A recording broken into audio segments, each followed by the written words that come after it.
بسم اللہ الرحمن الرحیم، السلام علیکم۔ میں ہوں سبی کاظمی، آپ دیکھ رہے ہیں فیس بک اور یوٹیوب۔ 16 دسمبر کا دوسرا ویلاگ اہم خبروں کے ساتھ پہلے آپ کے سامنے۔ عمران خان کے جیل میں 500 دن مکمل ہوئے ہیں۔ عمران خان نے یزید کے سامنے جھکنے سے انکار کر کے ایاک نعبد و ایاک نستعین کے ساتھ اور تحریک انصاف کا بڑا وار 9 مئی کے کیسز میں بین الاقوامی آبزرور کا دلچسپ پتہ، یہ میں آپ کے سامنے تفصیل رکھتا ہوں۔ مذاکرات کے معاملے پر عمران خان نے 7 دن کا سول نافرمانی کی تحریک کو مؤخر کیا۔ 2 مفتی اور 1 مولانا حکومت کے خلاف طبلِ جنگ اور خان کے پاس جا رہے ہیں، اپوزیشن سمیت بڑے رہنما بھی۔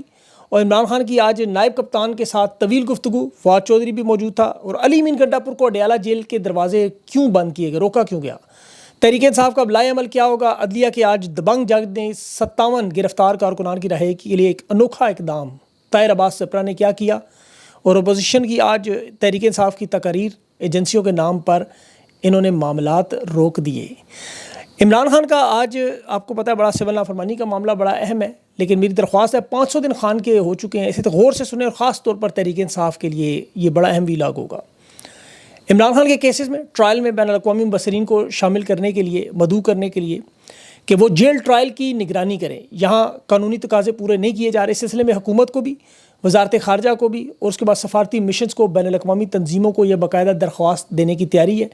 یہ درخواست پہلے سپریم کورٹ اور ہائی کورٹ میں اپیل ہوگی کہ بین الاقوامی جو مبصرین ہیں انہیں شامل کر رہے ہیں، انسانی حقوق کی خلاف ورزیاں ہو رہی ہیں، اور بین الاقوامی سفارت خانے ہیں اس میں امریکہ، یورپ، برطانیہ، تمام سفیروں کو رابطہ کر کے کہ وہ اپنی حکومت کو مبصرین بھیجنے کے لیے کہیں، کیونکہ یورپی یونین اور امریکہ، برطانیہ انسانی حقوق کی شفافیت کے لیے خان کے جو معاملات ہیں باقاعدہ طور پر رپورٹ کر چکے ہیں۔ اقوام متحدہ کی انڈیپینڈنٹ گروپس کی رپورٹس موجود ہیں جس کے اب 6 مہینے پورے ہونے والے ہیں۔ بین الاقوامی میڈیا کو متوجہ کرنے کے لیے عدالتی کارروائی کی جو اس وقت 2 نمبری ہو رہی ہے اس تفصیل سے آگاہ کرنا، دباؤ بڑھانا، عوامی حمایت حاصل کرنا، اور اس میں ہمارے سامنے بہت سے کیسز ہیں۔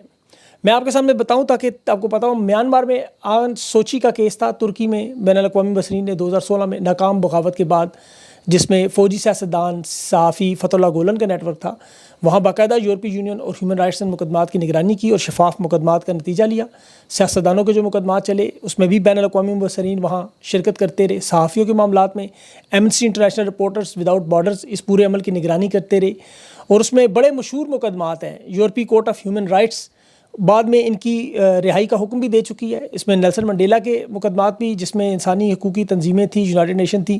روانڈا میں یہ معاملہ ہوا، نسل کشی کا ایک پورا مقدمہ تھا، ہزاروں افراد پر انہوں نے مقدمات چلائے تھے، وہاں انٹرنیشنل کرمنل کورٹ نے نہیں کی۔ یوگوسلاویہ میں 1990 کی جو دہائی کے معاملہ تھا بہت بڑا اہم، اس میں حکومت مخالف لوگ تھے، ان کی بھی نگرانی ہوئی۔ ایران میں یہ معاملہ بہت بڑا تھا۔ وینزویلا میں خاص طور پر اپوزیشن اور کارکنوں کی جو گرفتاری پر OAS organization of American state تھی اور یورپی یونین تھی، انہوں نے نگرانی کی۔ سعودی عرب میں جمال خشوگی کا معاملہ، اس پر بھی تحقیقات ہوئیں، عالمی دباؤ تھا۔ فلسطین کے معاملے پر آپ نے دیکھا بین الاقوامی عدالت میں مقدمات ہوئے، ان کی باقاعدہ نگرانی ہوئی۔ تو تحریک انصاف کے لوگوں کو، رہنماؤں کو، اوورسیز پاکستانیوں کو یہ پٹیشن اور اس میں تمام معاملات کو انٹرنیشنل کورٹ آف جسٹس میں، اقوام متحدہ میں، ایمنسٹی انٹرنیشنل میں مدد کرنی ہوگی۔ یہ بڑا اہم معاملہ ہے، اور اس کی میں اگر آپ کو تفصیل بتاؤں کیوں میں یہ کہہ رہا ہوں۔ خان کو آج 500 دن جیل میں ہو چکے ہیں، 500 دن، یہ آپ کی یقین دہانی کے لیے 16 مہینے 2 ہفتے 6 دن 12,000 گھنٹے اور 43 کروڑ سیکنڈ بنتے ہیں۔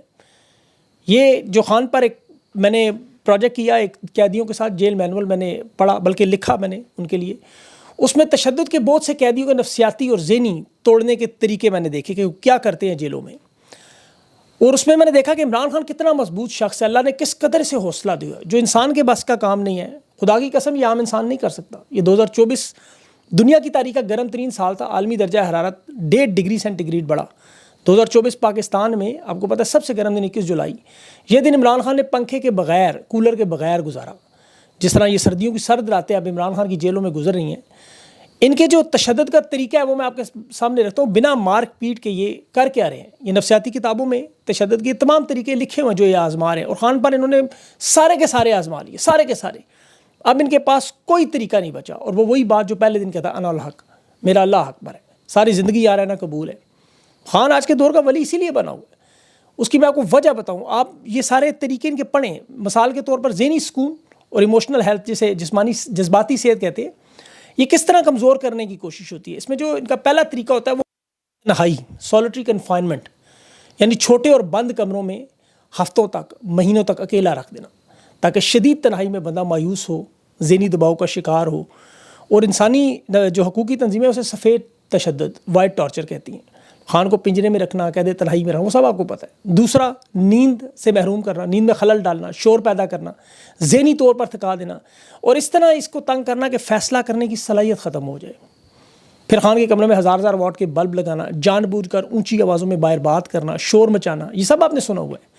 انتہائی تیز روشنی میں، پھر اس روشنی کو اچانک بند کر دینا تاکہ دن رات کا فرق ختم ہو، اتنا اندھیرا ہو کہ قیدی کو سمجھ نہ آئے کہ یہ دن ہے یا رات ہے، یہ احساس ختم ہو اور وہ ذہنی طور پر ٹوٹ جائے۔ یہ ذہنی توازن کو متاثر کرنے کے لیے، بے چین کرنے کے لیے تشدد کیا جاتا ہے۔ تیسرا ایک طریقہ ان کا ہے غیر یقینی صورتحال۔ یہ جھوٹے وعدے کرتے ہیں آ کے کہ آپ کی رہائی ہونے والی ہے، پھر یہ آپ کو دھمکیاں دیتے ہیں کہ ہم آپ کے ساتھ سخت سے سخت سلوک کریں گے، سزا دے دیں گے، ملٹری ٹرائل کریں گے، پھانسی دے دیں گے، 50 سال کی عمر قید دے دیں گے، اور پھر اس کے ساتھ ہی مذاکرات کی بات بھی کرتے ہیں کہ ہمارے ساتھ بات چیت کریں، ڈیل کریں، لوگوں کو بھیجتے ہیں۔ اور جب یہ بات بھی نہ بنے تو پھر یہ جاتے ہیں سوشل بائیکاٹ کی طرف، سماجی تعلقات سے محروم۔ یہ سزا کا وہ لیول ہے کہ اس میں خاندان کو، دوستوں کو، پارٹی کو، بلکہ قیدیوں کو عملے کے ساتھ بھی بات چیت کرنے کا مکمل حکم، تاکہ قید تنہائی کا احساس اتنا بڑھ جائے جو خان کے ساتھ انہوں نے تشدد کیا۔ اور ان کا ایک آخری مرحلہ ہوتا ہے توہین کرنا، تذلیل کرنا، وہ بھی نچلے درجے کے اہلکار، SHO level, superintendent Adiala jail level. یہ آپ نے دیکھا خان سے بدتمیزی کرتے رہے، جان بوجھ کر خان کی چیزوں کا مذاق اڑانا، اور جان بوجھ کر غیر ضروری انتظار کروانا چھوٹی چھوٹی چیزوں کے لیے۔ مثال کے طور پر خان کی بیلٹ، وہ جو ایکسرسائز کی، کتابیں روک لینا، ایکسرسائز نہ کرنے دینا، اور کھانے میں آپ کو پتہ ہے زہر ڈالنے کی باتیں، تاکہ یہ خود ہی قیدی اپنے آپ کو بے بس محسوس کرے، مایوس ہو جائے۔ اور پھر یہ جو جسمانی حرکت، یہ ایکسرسائز روکنا، آپ کو پتہ ہے عمران خان ایکسرسائز کیوں کرتے ہیں؟ کہ یہ جو تمام تشدد کا معاملہ ہے، اس سے نمٹنے کے لیے ایکسرسائز جسمانی کم اور ذہنی طور پر سب سے زیادہ اہم ہے، اور خان جانتا ہے یہ بات، اور یہ اسی لیے جان بوجھ کر عمران خان سے وہ ایکسرسائز چھین لیتے ہیں ہر دفعہ۔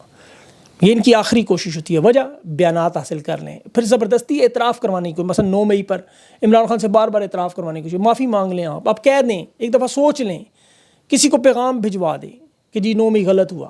یہ ذہنی تشدد کا وہ لیول۔ لیکن باخدا شوکت خانم کے بیٹے کو اللہ سے زندگی دے، صحت دے، یہ جتنا تشدد کر رہے ہیں اس شخص کی اتنی لوگوں کے دلوں میں عزت اور محبت بڑھتی جا رہی ہے، لوگوں کی دعائیں ہیں، اور باخدا یہ انسان کے بس کا کام نہیں ہے۔ وجہ دیکھیں، مکہ مدینہ سے لے کے کربلا تک عمران خان کے لیے دعائیں ہوتی ہیں، چرچ اور مندروں میں خان پر دعائیں ہوتی ہیں، مذہب، ہر مسلک کا بچہ، بوڑھا، بزرگ، خواتین تہجد میں، روزوں میں، محرم میں، ربیع الاول کی خوشیوں میں عمران خان کے لیے دعائیں کرتے ہیں۔ میں نے خود دیکھے اور سنے ہیں۔ بدترین تشدد کے باوجود جو اللہ نے آج اسے حوصلہ دیا ہو، جو کہہ رہا ہے سر داد نہ داد در دست یزید، کہ اب بیعت نہیں کروں گا، سر دے دوں گا اپنا، سنت حسینی پر چلوں گا۔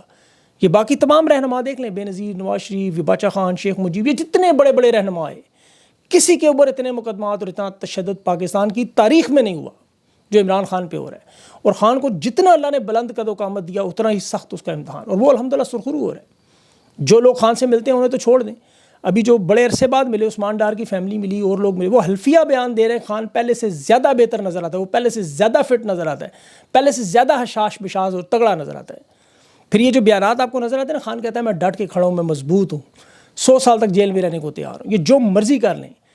باخدا یہ خان کی وہ ہمت اور استقامت کے 500 دن ہیں کہ اللہ نے اس قوم کو عمران خان جیسا رہنما دی ہے، اور اسی طرح اللہ نے اس کے عاشق بھی پیدا کیے۔ دیکھیں دنیا کی تاریخ میں مذہب پر، مذہبی شخصیات پر، عقیدے پر تو لوگ جان دیتے ہیں، لیکن اس طرح کسی سیاسی رہنما کے لیے، مرشد کے لیے ڈی چوک میں جس طرح لوگوں نے جانیں نچھاور کی، یہ بھی پاکستان کی تاریخ ہے۔ خون میں لت پت شہید، تصویر ایک ہاتھ خان میں پکڑی ہوئی، گولیاں ماتھے پہ کھاتے ہوئے 804 لکھنا، اس قوم کو بھی سلام پیش کرنا چاہیے۔ یہ واقعی عاشق معشوق والا معاملہ ہے باخدا، اس طرح لگتا ہے، اور خان کو پتہ ہی ہے اس کے ساتھ کھڑے ہوئے ہیں۔ یہ خان کے جو 12 15 سال کے جو بچے چھوٹے چھوٹے جوڈیشل کمپلیکس میں دیکھ رہا ہوں، جج انہیں رہا کر رہے، پولیس عدالت کے اندر سے ان چیختے چلاتے بچوں کو، معصوم بچوں کو انسداد دہشت گردی اٹھا کے لے کے جا رہے۔ یہ سارے خان کے عاشق ہیں، یہ سیاسی کارکنان نہیں ہیں، یہ عمران خان کے جینون عاشق ہیں، اور یہ لاکھوں کروڑوں کی تعداد میں۔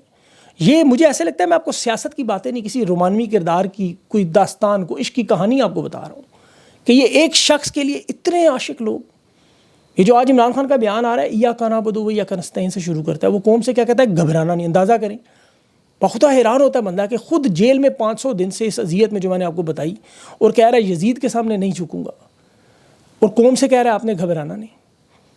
تو یقین کریں کہ انسان کو پھر یہ جب فلسفہ حسینی آپ پڑھیں، وہ یہی ہے نا کہ آپ نے بیعت نہیں کرنی ظالم کی۔ یہ وہی عمران خان وہی کام کر رہا ہے. وہ بات کیا کرتا ہے؟ شہداء کی، مسنگ پرسن کی، آئین اور قانون کی، اللہ کے دین کی. اب یہاں میں آپ کو دیکھیں بڑی انٹرسٹنگ بات جو ہے وہ یہ عشق کی معراج میں آپ کو بتا رہا ہوں. جتنا اللہ نے خان کو اب اس بلند مقام دے دیا نا، اسی طرح اس کو بد کردار، منافق اور گھٹیا ذلیل دشمن بھی دے دیے، جو لاشوں پر ہنستے ہیں، کنٹینر سے گراتے ہوئے نماز پڑھتے ہوئے لوگوں پر ہنستے ہیں، چادریں چھینتے ہیں. میں نے منگول، تاتاری اور یزید کی فوج، ان تینوں کی تاریخ پڑھی. ان کے اعمال مجھے اکٹھے نظر آ رہے ہیں یہاں پہ، اکٹھے دن دہاڑے جھوٹے، مکار اور منافق لوگ. وہ رینجرز کو کچلنے والا شخص آج طاہر عباس سپرا کی عدالت میں پیش کیا گیا. سابق بیوروکریٹ، وہ ظہیر عباسی کا بیٹا ہاشم عباسی، خاقان عباسی کا دور کا رشتہ دار بھی ہے. اس کا کہتے ہیں ذہنی توازن بھی ٹھیک نہیں. وہ رینجرز کی گاڑی کو اس کے نیچے کچلے گئے ڈی چوک میں. اسے پکڑا ہوا 7 دن کا ریمانڈ بھی دیا، ملزم بھی سامنے ہے، کیس بھی سامنے ہے، لیکن ڈال دیا عمران خان اور بشرا بی بی پر. اور جو آج 81 لوگوں کے ساتھ جوڈیشل کمپلیکس میں کل ہوا، چھوٹے چھوٹے بچوں کو، 12 15 سال کے بچے. آج وہ سیشن جج طاہر عباس، انسدادی دہشت گردی کے جج ہیں طاہر عباس سپرا، اس نے رہائی دی اور باہر پھر پریزن گاڑیوں میں ڈالتے ہوئے وہاں سے دوبارہ نکلوا. اس نے کہا میں نے چھوڑ دیا ہے، پولیس نہیں مان رہی، کہہ رہی ہے حکم ہے ہمیں اوپر سے. تو دیکھیں یہ عمران خان اور قوم کی تو میں نے آپ کو تفصیل بتائی ہے. اب تحریک انصاف کی قیادت کے سامنے بھی بہت سارے سوالات ہیں. خان کی رہائی کے لیے آپ کریں گے کیا؟ اقدامات کیا کریں گے؟ جدوجہد کیا کریں گے؟ تحریک کیسے چلائیں گے؟ عملی طور پہ کیا کریں گے؟ ایک تو میں نے آپ کو جو ان کو حل بتایا انٹرنیشنل آبزرور کا، اس پہ باخدا یہ تحریک انصاف کے لوگوں کو پلیز ٹیگ کریں، ان کے وکلاء کو بتائیں. اوورسیز پاکستانیوں کا یہ کام ہے کہ یہ عمران خان انہیں وقت اسی لیے دے رہے ہیں. دیکھیں یہ مذاکرات کے لیے سول نافرمانی کی جو کال کو 1 ہفتے کے لیے مؤخر کیا، خان یہی چاہتا ہے وہ آخری کارڈ نہ استعمال کیا جائے. پارٹی کو بھی وقت دے رہا ہے، وہ ڈیموکریٹ ہے، وہ جمہوریت کی طرف جا رہا ہے. اور یہ جو ہدایات خان کی طرف سے آئی ہیں کہ وہ اب باقی جماعتوں کے رہنما جو ملنا چاہتے ہیں، ٹھیک ہے، خان نے نیم رضامندی کی ہے. فضل الرحمان خیر ان کا تو دیکھیں ذاتی مسئلہ. 17 دسمبر کو مفتی تقی عثمانی، مفتی منیب الرحمان مدارس ایشو پر تحریک لبیک کو ملا کر اسلام آباد لانگ مارچ کی کال دی 17 دسمبر کہ نفاذ شریعت ہے. یہ اسٹیبلشمنٹ کے کھلونے ہیں، سب کو پتہ ہے. مفتی تقی عثمانی نعوذ باللہ بھی بد کردار گورنر کو حضرت عمر خلیفہ دوئم کے ساتھ نعوذ باللہ کہ جی راتوں کو وہ گشت کرتے تھے، ملانے کی کوشش کر رہا تھا. فضل الرحمان کا کردار بھی آپ کو پتہ ہے، تحریک لبیک کا بھی وہ پتہ ہے. یہ انٹرنیشنل دباؤ اس وقت بڑھتا جا رہا ہے، حکومت پیر پکڑنے کے لیے تیار ہے. لیکن خان کا مقابلہ جن گھٹیا اور منافق لوگوں سے، میں اس کی بات نہیں کرنا چاہتا، لیکن 16 دسمبر ہے آج، بنگلہ دیش کا میرے بڑے دوست ہیں، چاہنے والے، وہ کہتے ہیں اس کا ذکر ضرور کرنا. پاکستانی نوجوانوں کو اور بچوں کو تو میں یہی مشورہ دوں گا کہ وہ اب پاکستان کی تاریخ نہ پڑھیں، کیونکہ جتنا آپ پڑھتے جائیں گے آپ کو اتنی نفرت ہوتی جائے گی. آپ آپریشن سرچ لائٹ کا میں نے ذکر کیا ڈھاکہ یونیورسٹی میں دانشوروں کو، پروفیسروں کو. لیکن آپ کو ایک بات بتاؤں، اس ہاسٹل میں جس میں 800 لڑکیاں تھیں، بچیاں تھیں، یہ بریگیڈیئر سالک کی کتاب ہے پوری، آپ پڑھیں، اینی شاہد ہے. اس نے لکھا کہ کس طرح اس وقت کا میجر جنرل خادم حسین راجہ اور جنرل اے کے نیازی کیا کہا کرتے تھے کہ قربانیاں ہمارے سپاہی یہاں دیں اور موج مستی کرنے جیلم کیوں جائیں. 800 نوجوان لڑکیوں کی وہ حالت ہوئی کہ یادگار قبرستان ہے. میں اس کی تفصیل میں نہیں جاتا، اس قدر یہ عبرتناک معاملہ ہے. 800. اور یہ بد کردار جنرل یحییٰ ہتھیار ڈالتے ہوئے سپاہیوں سے اس وقت گانے سن رہا تھا نور جہاں سے، فرمائشی گانے. انہوں نے تو جو خان کے ساتھ کیا اور جو کر رہے ہیں وہ آپ کے سامنے ہے. جو آپ نے نہیں دیکھا، جو آپ کو نہیں پتا، قائد اعظم کی چاہے شہادت ہو یا ڈاکٹر عبدالقدیر جس نے اس ملک کو طاقت دی، ایک نے ملک بنایا، شہید کیا، ایک نے ملک کو طاقت دی، پی ٹی وی پر بٹھا کر اس سے معافیاں منگوائی تھیں. خان آج بھی دیکھیں 500 دن کھڑا ہے. تو یہ آسان کام نہیں ہے. 1940 کی قرارداد پیش کرنے پر مولوی ابوالقاسم فضل الحق سیاستدان تھے مشرقی پاکستان کے، تحریک پاکستان میں سب سے اہم کردار. یہ 23 مارچ 1940 کی قرارداد لاہور پیش کرنے والے بنگال کے وزیر اعلیٰ، یہ قائد اعظم کے قریبی ساتھی اور شیر بنگال انہیں کہا جاتا تھا. مشرقی پاکستان کی عوام کے ساتھ ناانصافی ہوئی، انہوں نے آواز بلند کی. اس وقت پھر جنرل ایوب نے اور پھر بعد میں جنرل یہ نے غدار پاکستان ڈکلیئر کر دی. یہ باقاعدہ جہازوں سے پرچیاں گرایا کرتے تھے پروپیگنڈے کے طور پر کہ یہ دہشت گرد ہے. ایک طرف ہندوستان گرایا کرتا تھا، وہ کہتے تھے جی اپنی جس نے فوج نے ہتھیار ڈالنے ہیں وہ ہتھیار ڈالیں پمفلٹ. دوسری طرف یہ گراتے تھے جی غدار ہے بنگال کے تمام رہنما. مشرقی پاکستان کے رہنماؤں غداری کے سرٹیفکیٹ ہواؤں میں بانٹتے تھے یہ لوگ، بجائے کہ ہندوستان سے سو لڑتے. اور پھر موجودہ تاریخ تو آپ کو پتہ ہی ہے، اس میں آپ کو کیا تو نظر آئے گا، ثانیہ ماڈل ٹاؤن، حاملہ خواتین کے منہ پہ گولیاں. اور آگے بھی اگر تاریخ دیکھتے تو اے پی ایس آ جاتا ہے پھر سامنے. انہوں نے کہا کہ لوگوں کا رخ مڑ جائے گا، لوگ ادھر چلے جائیں گے، اے پی ایس کروا دو. الٹا 2 سانے بنا دیے اور ضلالت. اور وہ کمانڈر ہدایت الرحمان صاحب فرماتے تھے جاؤ اور بچے پیدا کر لو. وہ جو ریٹائر ہوا تب اسے A P S public service commission کا 16 جنوری کو چیئرمین بنا رہے ہیں. اور مریم نواز اسی طرح خلائی مخلوق کی ٹویٹس کرتی تھی، انہی کے جہازوں میں بیٹھ کے سرجری کرانا جنیوا. تو یہ اتنا گھٹیا اور گندا معاملہ ہے. تو اس لیے قوم کو یکجا ہونا، خان نے 7 دن انہیں دے دیے ہیں، 7 دنوں میں بہت کچھ ہوگا. بہت کچھ ہوگا انشاءاللہ، آپ کو اپڈیٹ کرتا رہوں گا کہ معاملات اب ہائی لیول پہ جو انٹرنیشنل لیول سے معاملات ہیں وہیں سے یہ لوگ کہتے ہیں نا آپ کیوں امید کرتے ہیں. وہ احمد فراد نے بڑی خوبصورت بات کی، بہت ہی خوبصورت بات، وہ شاعر نے، اس نے کہا پکی فصل میں جب خنزیر آپ نے چھوڑ دیے ہوں، جو تاراج کر رہے ہوں، تو پھر خنزیر کے مالکوں سے ہی بات کرنی ہے نا، امید انہی سے کرنی ہے کہ نکالو اپنے خنزیر اس پکی فصل سے باہر. تو اس لیے امریکہ کی طرف دیکھتے ہیں، اس لیے کبھی چیف جسٹس کی طرف دیکھتے ہیں، اس لیے کبھی اپوزیشن کی طرف دیکھتے ہیں، عوام کی طرف دیکھتے ہیں کہ کوئی تو ان کے مالکوں سے بات کر کے ان خنزیروں کو نکالے بیچ میں سے کہ پکی فصل تباہ ہو رہی ہے. ملک کی جو حالت ہے معیشت کی، وہ میں اب شروع ہو گیا تو وہ لمبی ہو جائے گی ویڈیو بہت، جو تباہی و بربادی کا کھیل کھیلا ہے. 2% کہتے ہیں جی گرا دیے شرح سود. ایک چھوٹی سی بات بتاتا ہوں، یہ 2% اس لیے گرایا لوگ بینکوں میں پیسے نہ رکھے، اسٹاک میں ڈالیں، ان 8 خاندانوں کو فائدہ ہوئے. ہر چیز میں واردات. اس پہ پھر آگے بات کروں گا اگلے انٹرویو میں. اپنا خیال رکھیں، مجھے اجازت دیں. اللہ حافظ.